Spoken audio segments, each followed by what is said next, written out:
What's up, YouTube? It's Rocky, and I'm uploading a new video. I'm uploading a new video for this week because, well, I mean, I do a lot of shorts. I upload tons and tons of shorts, and I wanted to do a video about the trends that I see on YouTube. I know I'm just starting out, right? How can you have an opinion? But I'm an avid YouTuber. I've been watching YouTube for years. When I first started watching YouTube, I was using it, for its content creators that appeal to younger audiences. Because I know we had PBS, right? We had the Sesame Street, right? We had Barney, right? We had Teletubbies. But I wanted my kid to have a more developed view of her childhood, and problem solving and taking her first endeavors in the world and things like that. And YouTube was kind of addressing those issues. I think that YouTube was one of the first platforms to address bullying, and the seriousness of it and the consequences of it. And I think, and that's what drew me to YouTube, because my kid, the videos were more, they were more in depth, and they delved more in behaviors, about, childhood interaction, like how kids interact with their peers, and what is the right thing to do, and what is the wrong thing to do, and how to point out behaviors and things like that. And that's one of the, that is one of the reasons why I tend to notice the trends of what's going on YouTube and other social media platforms. And one of the things that I kind of notice is that a lot of content creators, that they want to be, they want to be addressed by or known as or labeled as other than influencers. Because influencers now seem to be like greedy brand hogs, like product hogs and things like that. I want this, I got this, and I think that a lot of people, it rubs people the wrong way, or for lack of a better word, a lot of people I think are jealous. I know, right? Oh, embarrassing. But I think that that's what it is. That a lot of people are getting the wrong idea about what influencers and content creators are all about. I mean, I think that a lot of content creators, when you gain your following, when you get that popularity and brands start to reach out to you to represent their product or present their product to your audience, that that is just a part of the business. It is what it is. And I think that a lot of people are apprehensive about that. I don't know why they're apprehensive about that, because brands are always reaching out to content creators because of their popularity, because of their niche, because of the audience that that they gather. And I think that anybody who's starting off there, and my phone keeps shadowing me, everything keeps shadowing me. But let's see if I can put it the little. And I'm coming to you from the confines of my boudoir, because sometimes it's just important for me to get what I'm saying out there. I mean, I write a script sometimes about different things that I notice that are going on YouTube and on other social media platforms, and I just like to make light of it. And I think one of the things that I'm noticing most lately is about a lot of influencers are really taking the hit, man, for their content. It's like, are they using filters when they're saying they're doing full makeup routines? I mean, what is it about these influencers that people dislike? And I think it's because of their popularity. I think it's because and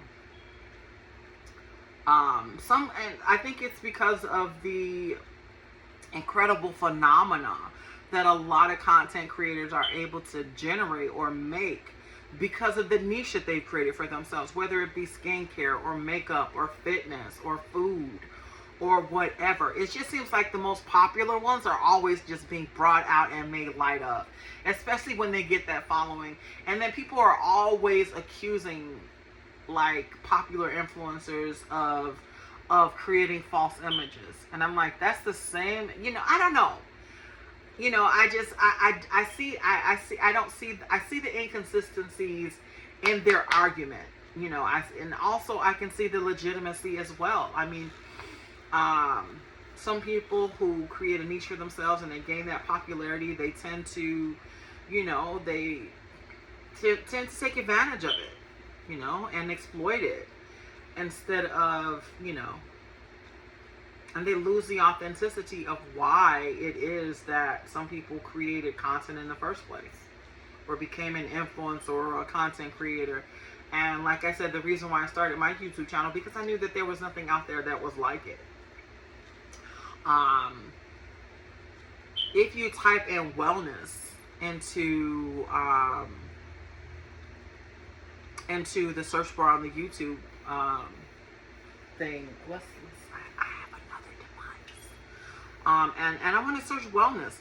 The niche of wellness is growing, and I love it. I'm glad it is, because, you know, the phenomena of the influencer is great. It's wonderful. But one thing that I remember is that YouTube always providing the availability of certain information, how-to videos. And for me, it became about wellness. It became about, you know, I want to see how to get healthy, how to stay healthy, how to lose weight without harming myself, how to create balance. And now they have you know, and I typed all that in to YouTube like I'm typing it in now. And they got wellness dance, wellness bench, wellness blogs, wellness bodybuilding, and all of that I think is, you know, it's my latest obsession on YouTube, I think. Eating you alive. There are health foods and things like that. This is the kind of like the content that I'm talking about. You know, how to eat in order to stay alive, you know, to feel alive, how to eat to stay healthy. You know, and it addresses a lot of issues that I was curious about. And that's one of the things that I like about YouTube, is that you can do those searches and people, and I'm glad that the niche was developed. Ginger turmeric shots, the wellness vlog. I mean, there are a lot of successful content creators who are talking about, you know, what it is that I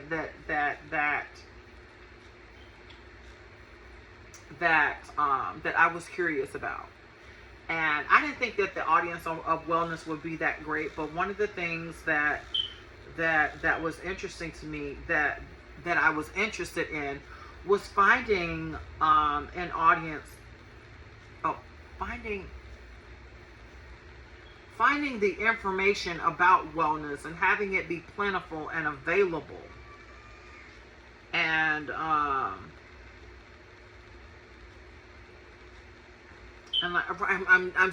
I'm distracted right now. I know you're like, how rude, but it's just important for me to basically be able to do these searches on YouTube and find what it is that I'm looking for. I had no idea that there were so many people who improve your company. Wow, wellness. Health starts with you. I mean, I'm sorry. And that's how I am with YouTube. I mean, I do searches and I find the niche that I'm looking for, and I just delve into it. And I think that's why a lot of content creators don't like influencers. But I love influencers because they're that fluff, right? They're that sweet little pop of candy that you can just tap into every day, and it's a sweet indulgence. I mean, don't hate it. Don't be mad at it. My goodness, it's fun. Because a lot of people have created a status for themselves on social media that's kind of like a phenomena, you know, something that's unexpected, something that happened, but it was an unexpected occurrence, but it's happening, and it's, you know, and it's amazing, and it's awe-inspiring and things like that. And And I think that a lot of people who begin to create content hope to have that phenomena happen to them. I hope to have it happen for me, but the niche that I was involved in is definitely wellness and weight loss and lifestyle, because I wanted to tell my story and I wanted to work my way back to healing. And I wanted to vlog it, and I wanted to just to share it with people and be an inspiration to somebody who's going through something. Like for me, last year about this time, I started my weight loss and my wellness journey, and it has been trying. It has been a very trying endeavor. Learning how to eat and not listening to other people, y'all, because like I said, there are fitness gurus, P90X, Beachbody Fitness. A lot of these people, you guys, are now hospitalized because of muscle fatigue. They have literally their muscles and their muscular system literally collapsed on them because they were pushing people to where I'm like, that just does not look healthy to me. You know how you're watching someone exercise and you're watching people eat themselves to toxicity. Like, we all know that there are certain juices and things. I have a juicer in my house. But if there are certain things that if you do to a certain extent, you create a level of toxicity in your body that begin to shut your liver and your kidneys down. All of it is about a balance. And that is one of the reasons why I developed my channel, because I want to show people the reality of what it is to lose weight, to reinvigorate your life, to bring, I mean, not to say that we're dead, because I don't like that bringing back to life thing, but to find that balance in your life, to find that peace, to find that existence that is productive, that keeps you motivated, that keeps you happy. And I say this because I've been there. I was raised by two authoritarian parents, and I didn't realize that until after I finished my psychology degree. Authoritarian parents are parents that appear strict, but they adhere to standards of living, and it's about balance. There are extremes to authoritarian parenting. Authoritarian parenting. Like, some parents take it to the extreme where they exhaust their kids, they exploit their kids, they abuse their kids. But there are my parents, which I discovered were authoritarian parents, because we lived our lives by standards and rules, going to school, doing your homework, coming home, and incorporating extracurricular activities and entertainment and things like that into our lifestyle. And that is where I was most happiest. That is where I most excelled.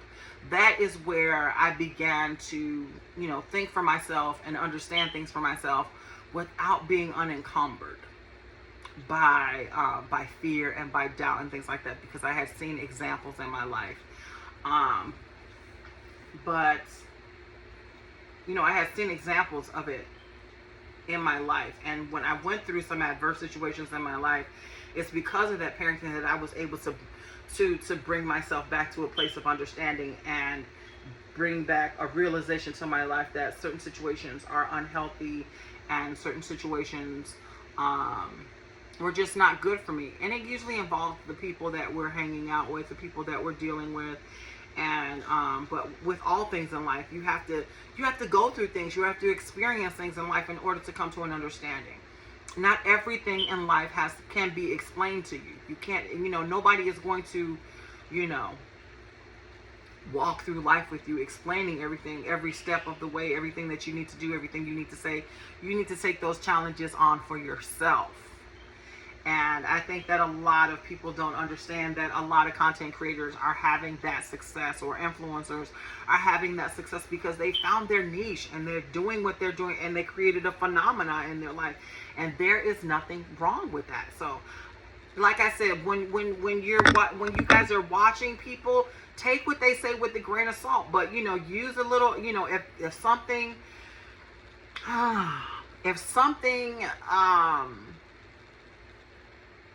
if you notice something if you recognize something in your life or something that you're watching or something that you're doing that is not beneficial to you, then by all means, take things into consideration. Understand them and realize how it works for you and how it fits for you. Yeah, because I mean that's the only thing you can do. I think that a lot of it is competition. I think that a lot of it is jealousy, and jealousy is such an ugly thing, isn't it? It really is. And I just, that's a phenomenon in itself. Somebody who's not afraid to embarrass themselves and upload content on social media, bashing influencers because of their popularity and how they decide to live their lives.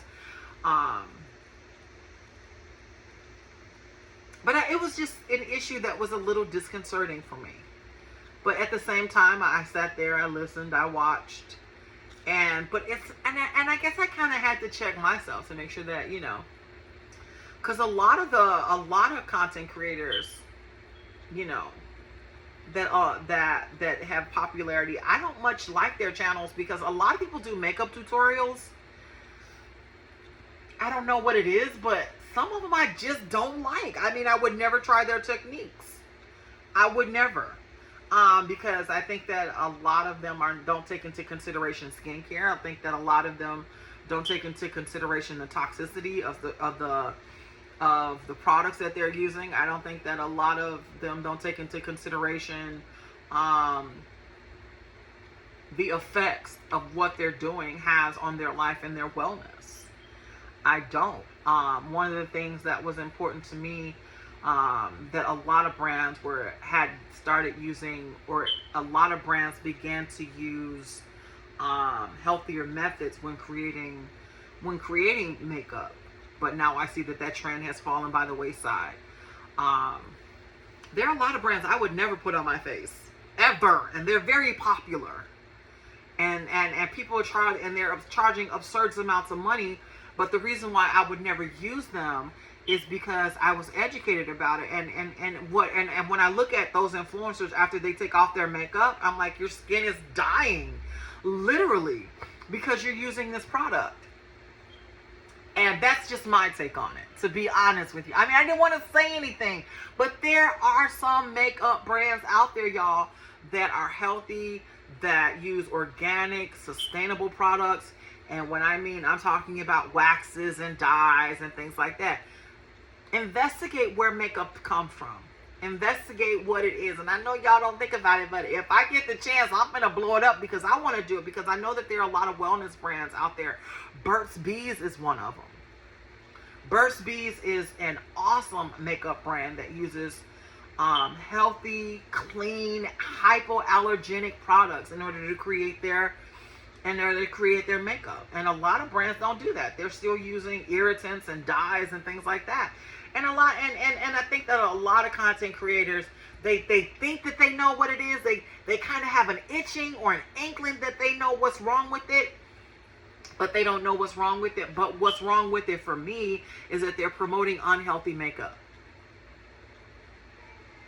Yeah. For me, is they're promoting unhealthy makeup that damages the skin, that causes illness and sickness. Like a lot of people don't understand where carcinomas come from. And it's not that makeup brands are purposely infecting our skin. They just don't know. They're using ingredients, and they haven't revisited them.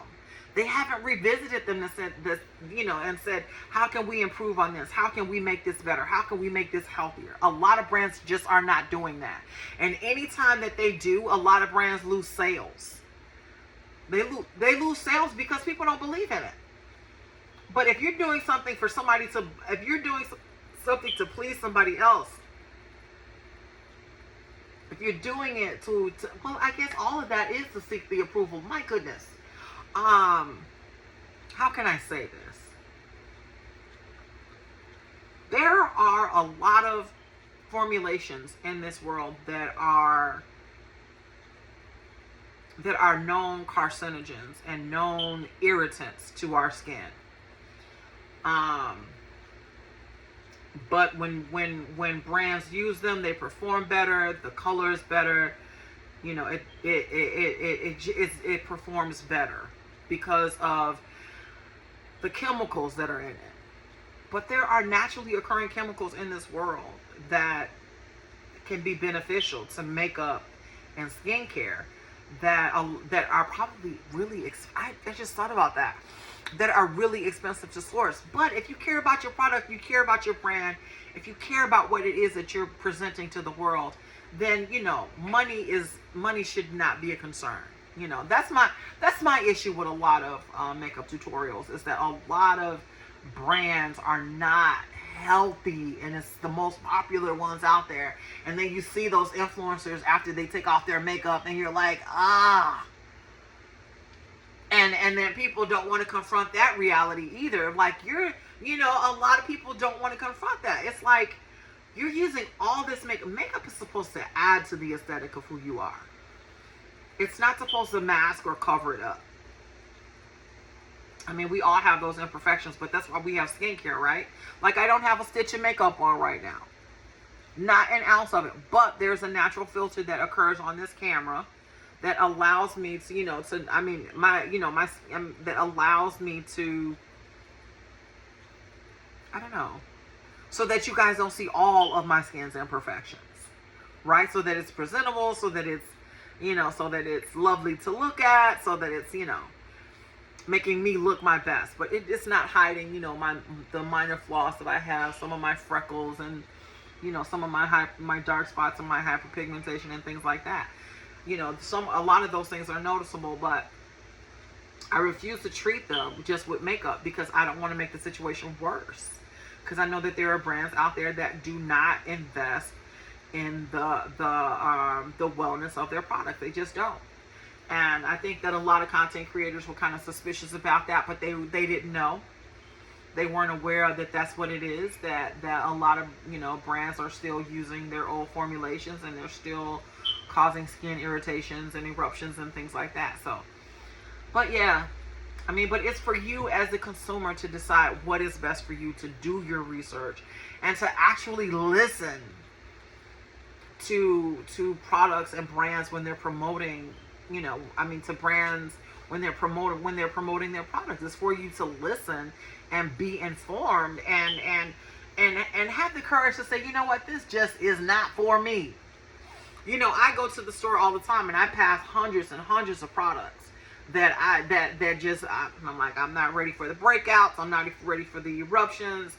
I'm not ready for whatever it is that this is going. And some of this, because some of them I used before. Some of them I used before, and I have, you know, did not like them. And then I say to myself, wow, they're still marketing this. Yeah, there's a lot of stuff that's on the shelves that I had to throw in the garbage or take back, and they're still being marketed as a product, and some of them are even marketed as wellness products. So I mean, you just have to be informed. You have to do your research, and like I said, take what a lot of people say with a grain of salt. You know, you have to figure out what is best for you, what works for you, what is more beneficial for you. And my lips are just so. I mean, I could benefit for some makeup, but I don't want makeup like these. Like, you see these little dark lines around my mouth? That's from using makeup and lipsticks that were marketed to me or to the public as a wellness brand. And then I realized that it was scarring my lips. And I started to use lip scrubs and things like that. And the only thing I realized would work is that I had to step away from it all. And I started using things like this. I got this is nothing but honey. Yeah. This is nothing but pure honey and shea butter. And these little brands that you find at your little beauty supply stores, at your little stores that are so insignificant, I suggest that you guys invest in these, because these companies, they take everything that is basic, everything that we ignore. And now look at my lips. Moisturize, healthy. But we're always looking towards like big brands to think that they're going to take care of us and our wellness, and they don't. They really don't. And I think that honestly, some of them don't have the money, the time, or the ability to invest in recreating products and goods that are healthier, that are safer, that are better for our living situation. So I'm going to leave you guys. Thank you for listening to this video. I hope that I said something that's helpful. And I hope that it inspires you to be more involved in your health and your well-being. It takes 30 days to break a bad habit, but it also takes 30 days to learn a new, more positive, more productive behavior, y'all. Peace. Think for yourself.